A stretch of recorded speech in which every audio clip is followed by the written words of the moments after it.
جب بھی وہ فون کرتا تو میں ہمسائی کے گھر میں جا کر اس کا فون سنتی تھی۔ ایسے میں وہ ہفتے میں 1-2 بار ہی کال کرتا تھا۔ جب سے اس نے ماریا کو ہسپتال لے کر آنے جانے کی ذمہ داری لی تھی تب سے وہ بات بہت کم کرنے لگا تھا۔ یہ کہتے ہوئے جمیل صاحب نے مجھ پر اعتماد کرتے ہوئے اتنی بڑی ذمہ داری مجھ کو سونپی ہے، اس لیے میں نہیں چاہتا ان کے اعتماد کو کوئی ٹھیس پہنچے۔ پھر اس کے بعد ظفر میری والدہ کی انتقال پر آیا۔ ظفر کو میں نے بہت دیر بعد دیکھا تھا۔ خوبصورت تو اگرچہ وہ پہلے ہی تھا، مگر جمیل صاحب کے بنگلے میں ملازمت کرتے ہوئے اس کی شخصیت میں عجب تبدیلی آ چکی تھی۔ نہ صرف اس کا لباس تبدیل ہوا تھا بلکہ اس کے بات کرنے کا انداز بھی بدل گیا تھا۔ ظفر کو دیکھتے یوں لگتا تھا جیسے ظفر اس بنگلے میں ملازمت نہیں بلکہ اس بنگلے کا مالک بن گیا ہے۔ ظفر کو اس قدر اچھی حالت میں دیکھ کر میں بہت خوش ہوئی، مگر میں یہ نہیں جانتی تھی یہ بدلاؤ میرے لیے خوشی کا سبب نہیں بلکہ دکھ کا سبب بنے گا۔ والدہ کے انتقال کے بعد تیسرے روز ظفر کراچی جانے کے لیے تیار تھا، جبکہ میں بہت اداس تھی۔ اسی اداسی میں نے اس کے کپڑے بیگ میں ڈال دیے، جبکہ ظفر پیار بھرے لہجے سے مجھے سمجھانے لگا، اداس کی ہوتی ہو تم دیکھنا، کچھ ہی مہینوں میں ہماری زندگی بالکل بدل جائے گی اور میں تمہیں اپنے ساتھ کراچی لے جاؤں گا، تب تک تم میرا انتظار کرنا۔ میں اس کی دلائی ہوئی امید پر یقین کر بیٹھی اور پھر اچھے وقت کے ساتھ ساتھ ظفر کے لوٹ کر آنے کا انتظار کرنے لگی، مگر ظفر لوٹ کر نہیں آیا تھا۔ جب سے وہ کراچی واپس گیا تھا اس نے ایک بار بھی کال نہیں کی تھی، یہاں تک کہ اس نے بتانا بھی مناسب نہیں سمجھا تھا کہ وہ خیر خیریت سے کراچی پہنچ گیا۔ چند روز میں نے صبر کیا، پھر جب صبر جواب دے گیا تو میں نے اپنے بھائی کو فون کیا جو کہ اس وقت کراچی میں ہی کام کرتے تھے، جبکہ چھوٹا بھائی اب واپس گاؤں میں آ کر جوڑے ہوئے بیسوں سے کھیتوں کو ہموار کرنے میں لگ گیا تھا۔ والد بھی والدہ کے فوت ہونے کے بعد واپس کراچی نہیں گئے تھے۔ خیر بڑے بھائی کو فون کیا تو انہوں نے ظفر سے بنگلے میں جا کر بات کی اور پھر ظفر نے مجھ سے کہا مجھے صبر سے کام لینا ہوگا اور جو رشتہ داروں میں ہم دونوں میاں بیوی کی باتیں آئندہ سے نہ کروں۔ یہ سمجھاتے ہوئے اس نے پھر سے فون بند کر دیا، جبکہ میں خاموشی سے اس کی باتیں سنتی رہی۔ پھر اس کے بعد ظفر نے نہ ہی فون کال کی اور نہ ہی میں نے کسی سے کچھ کہا۔ دھیرے دھیرے یوں ہی وقت گزرتا رہا اور ہفتے مہینوں میں اور مہینے سالوں میں بدل گئے۔ نہ ہی ظفر آیا اور نہ ہی اس کی کوئی کال آئی۔ اب تو بڑے بھائی بھی گاؤں میں واپس آ چکے تھے، کیونکہ چھوٹے بھائی کی محنت رنگ لے آئی تھی اور کھیتوں سے گھر میں کمائی آنے لگی تھی۔ بڑے بھائی نے بھی واپس پہنچتے ہی چھوٹے بھائی کے ساتھ مل کر اور زمین ٹھیکے پر لے لی تھی، یہ سوچتے ہوئے ایک ساتھ رہیں گے سکون سے تو رہیں گے۔ ویسے بھی گاؤں کے لوگ کہاں شہر کی دنیا میں رچ بس سکتے تھے، وہ تو پیسے جوڑنے کے لیے کراچی میں گئے تھے اور اتنی رقم وہ جوڑ چکے تھے جس سے وہ 2 وقت کی روٹی کا آسانی سے انتظام کر سکتے تھے۔ میں اپنے سسرال میں ہی ظفر کے لوٹ کر آنے کا انتظار کرتی رہی، مگر اب رشتہ داروں میں بھی باتیں ہونے لگی، لوگ طرح طرح کی باتیں بنانے لگے، جبکہ آمنہ بھابی وہ میری طرف دیکھ کر شرمندہ ہوتی، یہ سوچتے ہوئے اس کے بھائی نے مجھے کس قدر خوش رکھا ہے اور میرے بھائی نے سمیرہ کا کیا حال کر دیا، جبکہ میں نے کبھی بھی آمنہ بھابی سے ان کے بھائی کے بارے میں گلہ نہیں کیا تھا، کیونکہ اس میں آمنہ بھابی کا کیا قصور تھا۔ آخر کار بڑے بھائی کو مجھ پر ترس آیا اور وہ پھر سے کراچی گئے تاکہ ظفر کی خیر خیریت معلوم کر سکے، مگر جب وہ بنگلے پر پہنچے تو وہاں پر ظفر کے ساتھ ساتھ جمیل صاحب اور ان کی بیٹی بھی غائب تھے، یعنی وہ بنگلہ خالی پڑا تھا، صرف وہاں پر ایک چوکی دار رکھا گیا تھا۔ چوکی دار سے پوچھا تو اس نے یہی کہا وہ پچھلے 6 مہینے سے یہاں پر ملازمت کر رہا ہے، وہ بس اتنا جانتا ہے جمیل صاحب یہ شہر چھوڑ کر کہیں اور رہتے ہیں، اس کے علاوہ وہ اور کچھ بھی نہیں بتائے گا، کیونکہ وہ میرے بھائی کو نہیں جانتا تھا، اس لیے کسی اجنبی کو معلومات دینا خطرے سے باہر نہ تھا۔ یوں بھائی کراچی سے مایوس ہو کر لوٹے اور آتے ہی میرے سر پر شفقت سے ہاتھ رکھتے ہوئے اپنی نم آنکھوں سے مجھے دیکھتے ہوئے کہنے لگے، ظفر کا خیال دل سے نکال دو تو اچھا ہوگا، کیونکہ بنگلے میں اب نہ تو ظفر ہے اور نہ ہی جمیل صاحب، کسی کو بھی ان کے بارے میں کچھ معلوم نہیں، وہ سب کدھر گئے۔ یہ بات سنتے ہی میں بری طرح سے ٹوٹ گئی۔ دل میں انتظار کی جو چنگاری تھی وہ آگ بن کر بھڑک اٹھی، مگر میں نے ظفر سے وعدہ کیا تھا کہ میں اس کا انتظار کروں گی۔ ایک باوفا بیوی ہونے کا ہر کردار نبھایا۔ 5 سال تک میں نے ظفر کا انتظار کیا، جبکہ آمنہ بھابی اب 2 بچوں کی ماں تھی۔ میں بچوں کو دیکھتی اور دل میں حسرت بڑھتی۔ اگر آج میرے پاس بھی کوئی بچہ ہوتا تو میں اس سے اپنا دل بہلا لیتی۔ بڑی 2 بہنیں تھیں جو اپنے گھر میں خوشحال تھیں۔ والدہ فوت ہو گئی تھی، کس سے اپنی دل جوئی کرتی۔ بھابی آمنہ اگرچہ اچھی تھی مگر اس سے بات کرتے ہوئے کتراتی تھی، کیونکہ وہ ہمیشہ میری حالت کی مجرم اپنے آپ کو سمجھتی تھی۔ ایک روز ہمسائی ہمارے گھر میں دوڑی چلی آئی اور مجھ سے کہنے لگی، جلدی سے آؤ، تمہارا فون آیا ہے۔ میں حیران ہوتے ہوئے اس کو کہنے لگی، میرا فون؟ کس نے فون کیا ہوگا؟ کیونکہ پہلے تو ظفر تھا جو کبھی کبھار فون کر لیا کرتا تھا، اب تو کئی سالوں سے نہ ہی اس کا چہرہ دیکھا تھا اور نہ ہی آواز سنی تھی۔ خیر، میں ہمسائی کی بات سنتے ہی اس کے ساتھ جلدی سے ہمسائی کے گھر میں پہنچ گئی۔ ٹیلی فون کان سے لگاتے ہی بہت ہی مانوس آواز سنائی دی۔ وہ آواز ظفر کی تھی۔ ظفر نے اٹکتے ہوئے مجھ سے سلام لی اور خیریت معلوم کرنے لگا، جبکہ میں اس کی آواز کو سنتے ہی جیسے مدہوش ہو گئی۔ مجھے اپنے کانوں پر یقین نہیں آ رہا تھا کہ مخالف سمت سے ظفر بول رہا ہے۔ ہمیشہ سوچتی تھی ظفر سے جب بات کروں گی یا کبھی وہ مجھے ملے گا تو میں اسے ایک ایک بات بتاؤں گی، ہر اس اذیت کا حساب لوں گی جو میں نے اس کے انتظار میں خود پر جیتی تھی۔ مگر ظفر کی آواز سنتے ہی میرے پاس الفاظ ختم ہو گئے۔ مجھے کچھ بھی سمجھ نہیں آ رہا تھا میں ظفر سے کیا سوال کروں، بلکہ اس کے پوچھے گئے سوال کا بھی جواب مجھ سے نہیں دیا جا رہا تھا۔ میرے قریب ہی کھڑی ہمسائی میری حالت سے اچھے سے واقف تھی۔ اس نے میرے کندھے پر ہاتھ رکھتے ہوئے مجھے حوصلہ دیا۔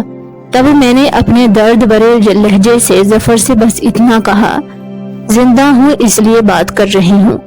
یہ کہتے ہی میری آنکھوں سے بے اختیار آنسو چھلکے تھے۔ اس کے بعد جانے ظفر نے کیا کہا اور کیا نہیں مجھے کچھ بھی سنائی نہیں دے رہا تھا۔ ایسا لگ رہا تھا جیسے میں ایک کھلے سنسان میدان میں کھڑی اپنے دل کی باتیں اور دل کی بڑاس اپنے اللہ کو سنا رہی ہوں، کیونکہ میرے پاس کوئی ایک لفظ بھی نہیں تھا جو میں اپنی کیفیت بیان کر سکتی۔ ہاں، آنسو تھے جو میں بہائے چلے جا رہی تھی، اور دنیا میں صرف اللہ ہی ہے جو انسان کے دل کا حال جانتا ہے۔ انسان کے بغیر کہے اس کے آنسوؤں سے اس کی کیفیت سمجھ لیتا ہے، کیونکہ وہ اللہ ہے جو انسان سے بہت پیار کرتا ہے۔ مجھے روتا ہوا دیکھ کر ہمسائی نے مجھ سے ٹیلی فون لے کر ظفر سے کہا، سمیرہ کی حالت ٹھیک نہیں، اگر کوئی پیغام دینا ہے تو مجھے بتا دو، میں اسے تمہارا پیغام دے دوں گی۔ پھر جانے ظفر نے ہمسائی سے کیا کہا، کیونکہ ہمسائی نے تقریباً 30 منٹ تک ظفر سے بات کی اور میں وہیں پر زمین بوس ہو کر پھوٹ پھوٹ کر روتی رہی۔ فون کال بند ہونے پر ہمسائی نے مجھے پانی لا کر دیا اور مجھے تسلی دیتے ہوئے چپ کروانے لگی۔ پھر میری کچھ طبیعت سنبھلی تو وہ مجھے ظفر سے کی ہوئی باتیں بتانے لگی، یہ کہتے ہوئے، ظفر اپنے کیے ہوئے پر پشیمان ہے۔ اصل میں وہ جس بنگلے میں کام کرتا تھا وہاں پر ماریہ بیگم اس پر فدا ہو چکی تھی۔ اس کی بیماری ظفر کی وجہ سے ٹھیک ہونے لگی تھی، کیونکہ ماریہ کو اس کے مگیتن نے دھوکہ دیا تھا، جس کا صدمہ وہ دل پر لگا کر بیماری بنا چکی تھی۔ ظفر سے ملنے کے بعد اسے ظفر سے محبت ہو گئی تھی اور وہ جینے لگی تھی۔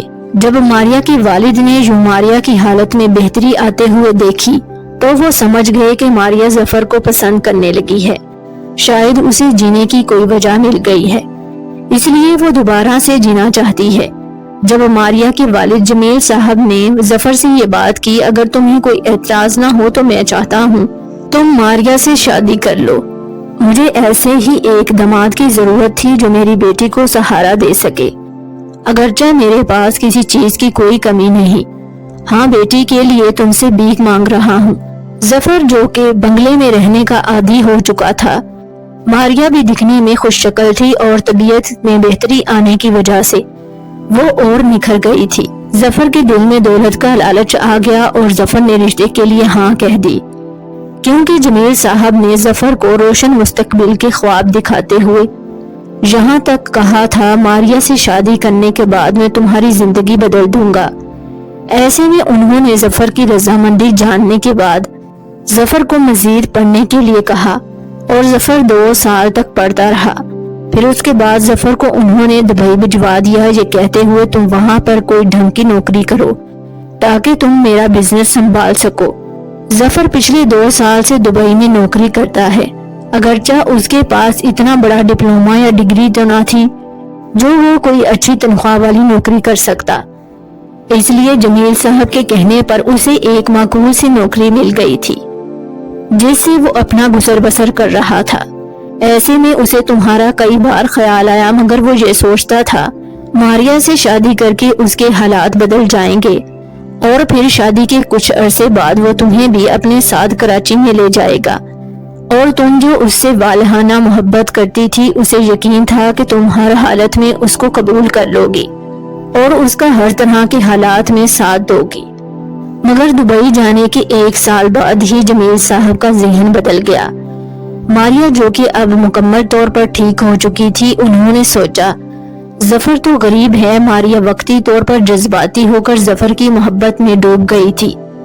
ظفر سے کئی گنا اچھا اسے رشتہ مل سکتا ہے، اس لیے انہوں نے اپنی بیٹی کو سمجھایا اور ماریہ ان کے سمجھانے پر سمجھ گئی۔ ماریہ نے ظفر سے شادی کرنے سے انکار کر دیا، جبکہ ماریہ نے ظفر کو اپنے ارادے کے بارے میں بتانا ضروری سمجھا تھا تاکہ وہ اس کا مزید انتظار نہ کرے، کیونکہ ظفر نے ان لوگوں سے جھوٹ بول رکھا تھا وہ غیر شادی شدہ ہے اور وہ پچھلے 1 سال سے اس ندامت سے واپس نہیں لوٹ کر آیا۔ وہ کس منہ سے تمہارا سامنا کرے گا؟ جب میری ہمسائی نے ظفر کی ساری باتیں مجھے بتائیں تو مجھے خود پر افسوس ہونے لگا۔ میں جو کہ دیوانوں کی طرح ظفر کو چاہتی تھی، جانے ایک دم ظفر کی اصلیت کھلنے پر مجھ میں کہاں سے صبر آ گیا، ایسا صبر جو پچھلے کئی سالوں سے نہیں آ رہا تھا۔ ہمسائی نے مجھے بہت سمجھایا، یہ کہتے ہوئے جو بھی ہے وہ تمہارا خامد ہے۔ یہ بات بھی سچ ہے کہ اس نے تمہیں طلاق نہیں دی، اور تم اچھے سے جانتی ہو ہمارے گاؤں اور تمہارے رشتہ داروں کے ریتی رواج، مرد کی دوسری شادی کر لینا بہت معمولی سی بات ہے۔ جو بھی ہے ظفر غربت کی وجہ سے شاید غلط راستہ اختیار کر چکا تھا، اس کو اس کے کیے کی سزا مل چکی ہے۔ اب یہ تم پر ہے تم اس کے لیے کیا فیصلہ کرتی ہو، مگر یہ بات یاد رکھنا اگر تم اس کو سزا دو گی تو اس سے زیادہ تم اپنے آپ کو سزا دو گی، کیونکہ میں اچھی طرح جانتی ہوں تم ظفر سے کس قدر محبت کرتی ہو۔ میں خاموشی سے ہمسائی کے گھر سے واپس آ گئی۔ رات بھر نیند نہیں آ رہی تھی، عجیب عجیب سے خیالات آ رہے تھے۔ اگر میں ظفر کو چھوڑ دوں گی پھر کیا کروں گی؟ جس انتظار میں بیٹھی تھی وہ تو اب ختم ہو چکا تھا۔ ظفر کے فون کال کے بارے میں نے گھر میں کسی کو بھی نہیں بتایا تھا۔ بہت سوچا اور اگلے ہی روز پھر ظفر کے دیے ہوئے نمبر پر اسے کال کی اور اس سے 2 ٹوک بات کی۔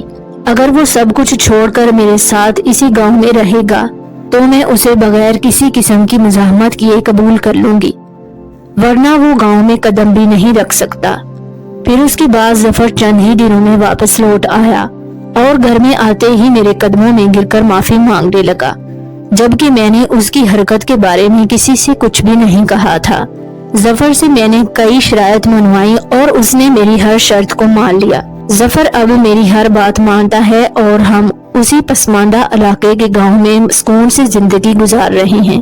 ظفر نے جو میرے ساتھ کیا تھا وہ ایک دھوکہ تھا، مگر میں نے یہ بھی سن رکھا تھا جو مرد کسی عورت کے لیے آنسو بہا دے وہ پھر کسی اور عورت سے محبت نہیں کر سکتا، اور مجھے اپنی محبت پر پورا یقین تھا کہ ظفر ضرور لوٹ آئے گا، اور میں نے اس کی آنکھوں کی نمی میں اپنی محبت دیکھی تھی۔ آپ کے قیمتی وقت کا شکریہ۔ اللہ حافظ۔